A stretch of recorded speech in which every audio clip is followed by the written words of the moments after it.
Nah, tadi saudara katakan saudara sempat mengecek kan keberadaan terdakwa ini diisi gudang, ya kan? Nah, terus hasilnya apa? Mas saudara mengecek? Salam analisa, salam kehidupan, salam sehat. Sahabat-sahabat akad, tolong disimak sampai habis biar tidak gagal paham. Jadi fakta-fakta yang Aka sukai dari keterangan-keterangan saksi itu untuk merangkaikan suatu peristiwa dalam suatu menganalisa, sahabat-sahabat Aka. Video sebelumnya, sebelum ada saksi ini tanggal 23 bulan April 2024 memberikan keterangan, Aka membahas tentang baju Yosef. Aka menganalisa tentunya baju Yosef itu ditemukan setelah pulang dari lapor, sahabat-sahabat Aka, apakah di SMA atau nanti digantinya di kantor polsek. Apa maknanya? Berarti Aka ingin mencoba menganalisa memang benar analisanya sedikit kan seperti itu, becak itu, dan rasanya tidak masuk di akal dengan keterangan Danu bahwa baju malam itu dipakai kan seperti itu, karena kronologisnya mudah dipahami. Ternyata sahabat-sahabat Aka, dari keterangan saksi itu nanti kita nggak perlu lagi membahas mereka datang ke TKP dan sebagainya. Konteksnya ini adalah tentang baju Yosef dan Mimin.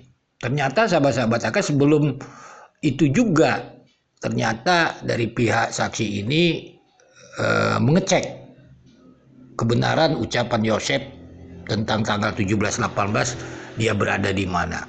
Ini juga sahabat-sahabat Aka tentunya menjadi suatu landasan dalam analisa Aka. Konsistennya dari awal memang Yosef tidak ada di TKP.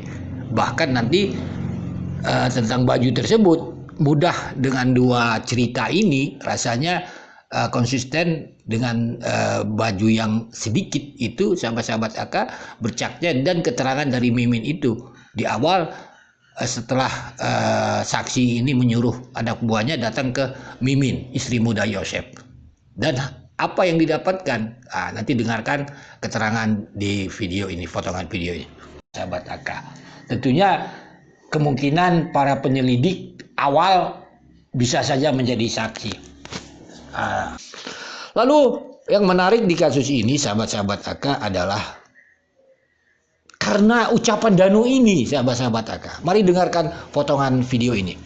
Ada bukti yang kuat terhadap YH atau orang tua korban suami Ibu Tuti ini, ada kita temukan bercak darah di bajunya, sehingga kita kuat dugaan kita bahwa YH ini sebagai pelaku, sehingga kita penahanan bersama-sama dengan Kalau bercaknya itu didapatkan dari baju yang awal periksa atau kemarin diperiksa? Menurut keterangan dari MR bahwa baju ini digunakan pada saat malam itu YH mengajak MR ke TKP. Kita coba memahami kapan ini baju bercak ini ditemukan. Apakah di saat Yosef melapor 7.30 atau setelah pulang dari polsek, lalu Yosef itu nanti ke SMA, lalu dari SMA sanalah Yosef nanti lalu diperiksa, setelah itulah dia baru ditemukan bajunya. Kan ini pemahamannya gitu. Kalaulah ditemukannya di saat Yosef bukan melaporkan tetapi diperiksa setelah dari SMA, analisanya tentunya kenapa orang-orang di SMA tidak melihat itu? Tentunya jawabannya karena memang betul gitu. Mungkin bercaknya sedikit gitu, nggak terlihat jelas gitu, kecuali diperhatikan dengan jelas gitu. Kan ini pemahamannya. Apakah Yosef di SMA setelah pulang dari lapor ke polsek? Mari kita dengarkan dulu 3 keterangan saksi bahwa Yosef ada di SMA. Lalu terdakwa pergi ke polsek Jalan untuk melapor kepada pihak berwenang. Selanjutnya ketika terdakwa bersama petugas kepolisian sampai di halaman depan rumah terdakwa, sudah banyak orang berkerumun dan juga lari ke sini. Ternyata di sini sudah tidak ada siapa-siapa. Pak Yosef juga sudah tidak ada, nggak tahu kemana perginya. Itu saya langsung lapor ke Kapolsek. ternyata di Kapolsek udah duluan Pak Yosep yang lapor. Lalu sama-sama ke sini. Setelah di sini saya belum sempat tanya apa-apa sama Pak Yosep. Pak Yosepnya langsung sok, diamankan di sekolah. Lokasi langsung disteril oleh kepolisian. Sahabat-sahabat AK, jelaslah Pak Yosep setelah dari Polsek lalu di SMA. Pertanyaannya kan seperti itu, apakah bajunya sudah ditemukan? Analisa AK belum. Kemudian saya bersama Pak Aceh, Pak Dede mengecek kebenarannya sejauh mana laporan yang dilaporkan oleh beliau. Kami melakukan pengecekan, datang ke TKP. Kemudian datang setelah hal itu dari pihak Polres identifikasi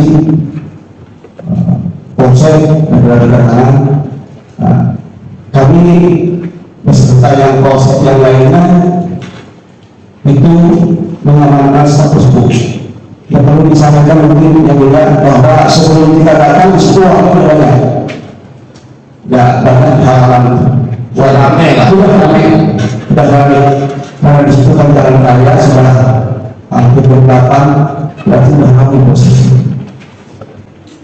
Setelah itu kami juga dapat ada dari Pak Aceh, Pak katanya kalau Pak Yosef mau berangkat, gitu kan. Bahasa Sundanya istri pikir dari maaf. Kemudian beberapa laporan itu Pak Aceh, Pak itu coba dibawa ke SMA. Karena di SMA itu kan sepi, SMA di dalam sana di perusahaan seperti. Setelah diinterogasi, saya tanyakan juga kepada Pak Yosef, apakah tanggal 17 itu berada di mana? Dia menjawab pada tanggal 17, tanggal 18, timbul formal di Istimewa katanya. Melihat ada informasi demikian, kemudian saya memerintahkan kepada Pak Aceh dan Pak Dede untuk cek kebenarannya pakai awal, apakah benar bahwa Pak Yosef itu tidur di Istimewa. Kemudian anggota saya berangkat ke saya untuk mengecek kebenaran. Jauh saudaranya dari tempat TKP ke tempat istri muda. Jauh berapa kilo atau berapa jam? Kurang lebih ada 10 kilo, kurang lebih ada lebih. Kemudian saya juga karena Pak Aceh dan Pak Dede saya perintahkan mengecek kondisi muda dengan Pak Yosef. Saya memanggil Pak Bilan saya. Saya telepon, dari mana?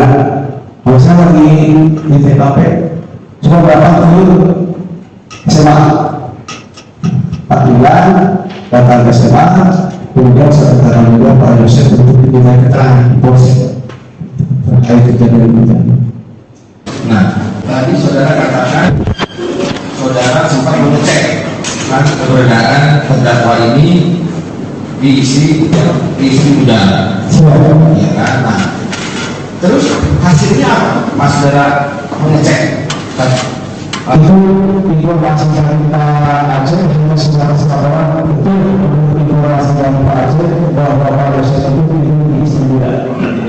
Iya, informasi sebenarnya katanya pagi hari katanya itu hanya sekitar laporan dari yang saya.